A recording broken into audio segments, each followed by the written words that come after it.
right, we have our first call here. Let's take this. Opinionated Idiot here. Hello. Hello. Hi. So, what are the chances that BK could be innocent with what we know so far? I mean, there's always a possibility, and I think the biggest thing is that I look at several factors. You look at the timeline of the surviving roommates calling the medical or calling the police. You had about an 8-hour span in between there. So I think you're going to have credibility issues, especially with Dylan Mortensen. If she gets up on the stand as a witness, I know the defense is going to totally attack her character. And maybe you do hear some of these things. Maybe she did have an OnlyFans account. Maybe she was promiscuous, whatever. So you're going to build. Doesn't matter. Right. They would bring that up in court, right? 100%, because they're going to try to beat down an eyewitness. I think also there's going to be things that I think the defense will use as well as the timeline when Bryan Kohberger's phone dropped. How could he be in the specific location if for 46 minutes he wasn't even in and around that area? Maybe he was lost. Maybe his, there's millions of things that they could come up with. I heard a theory. I don't know if you cut you off. No, it's okay. I heard a theory that perhaps somebody was in his car. They took the knife out. He was there buying drugs. Somebody stole the knife from his car. Right. And went in the house. And perhaps his phone's, I know something I do often. Sure. When I don't have a lot of juice in my battery. I turn my phone off. Mm-hmm. Just in case I desperately need to make a call with a little bit of battery I have left. And I think, is it possible he did something like that? I think we probably go ahead. Yeah, sure. Fanatic people. No, this is great conversations that we should be having. The only thing that I think about theories like that, I think we would have heard of that already in the PCA.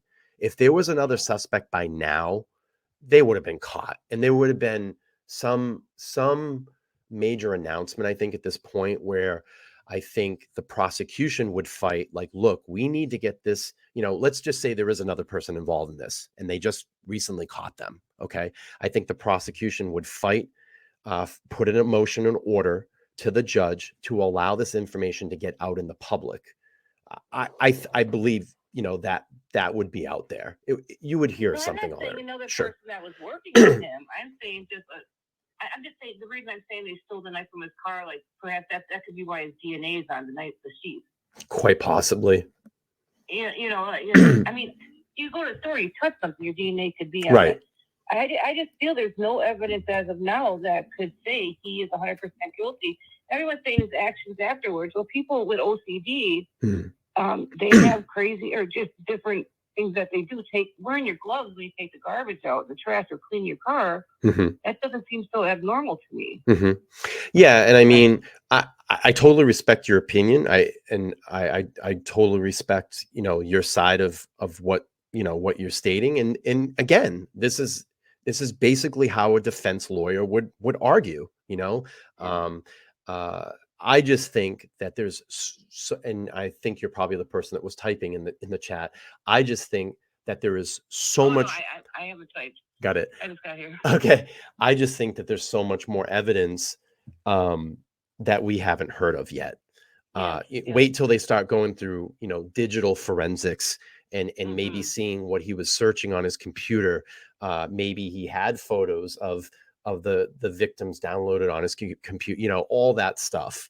I've been watching the Alec Murdaugh trial and seeing a lot of just the forensic DNA that's been going on in that case. And I'm like, holy smokes, the things that they can come up with now and find is amazing. And that's what's going to matter. And as far as Dylan and what she's done, eyewitness testimony isn't that credible anyways. And she said bushy eyebrows and all that. Right. That could be to so many people. Sure. What do you think about her not calling 911? What is your thought about that, for waiting for so long or calling people over?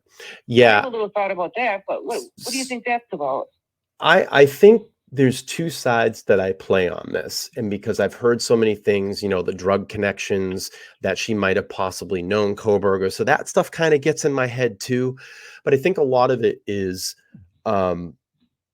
I think when she woke up and came to the reality of what the situation was in the house, maybe, listen, let's say you're in a house with some friends, you wake up the next day and everybody's fucking dead and they're murdered and there's blood everywhere. And you're like, I've survived. So who's the first person they're going to look at? I didn't call my friends. I would call 911. Exactly. My theory in that is she woke up and she was intoxicated the night before. And perhaps she woke up, she's like, hey, before I went to bed last night, I saw some creep walking around. Maybe she called one of her friends. And now I don't hear any noise out there. Can you come over? I'm just afraid to go out of my room. And that could be perhaps why, because I can't imagine anybody would see the bodies and think, oh, we have to hide the drugs. And let's wait 3 hours. Yeah, I just can't. I can't see these kids anybody doing that. So that's what I think happened. But yeah, I mean, I think the issue that I have with all of that, and I've said this before, and I've had some issues with her credibility and her statement.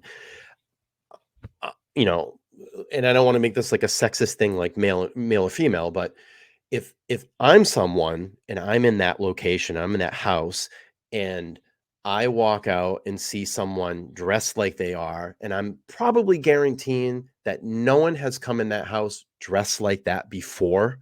And I probably would be freaked out and be like, holy shit, like, what is that?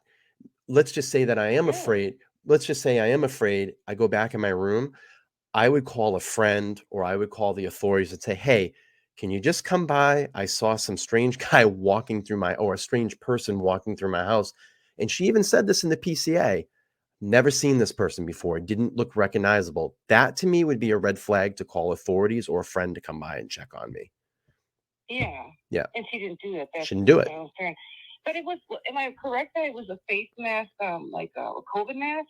So the way it's been described is a hooded mask that had basically the face cut out of it. So it would cover the mouth, but the eyes were like a ski mask. Okay. Well, that's a lot different than a COVID mask. Right. Yeah. Yeah. Yeah, I would definitely call the authorities if someone was walking around in my house with that. Yeah. I didn't know that. I thought it was a COVID mask. No, more of so many different. Yeah, more of like a ski mask. That's what I'm assuming is something like that. Or for her to see that and not call 911. That's the issue I have. And that's been the smoking, the $1 million question. Why would you not? Oh. Yep. Yeah. Yeah, that's interesting. Mm-hmm. All right. Well, I just followed your channel. I subscribed and I wish you well and I'll keep checking in. Yeah, thank you so much. I appreciate your phone call. Call in anytime if you take care. Yeah. All right. Take care. Yeah, well, thank you so much. Yeah, bye-bye. Take care. All right. That was our first official call from a live fan on the show. I appreciate it. If anybody wants to call in, give their theory here, 774-855-9400. Phone lines are open. I'd love to hear your perspective as well.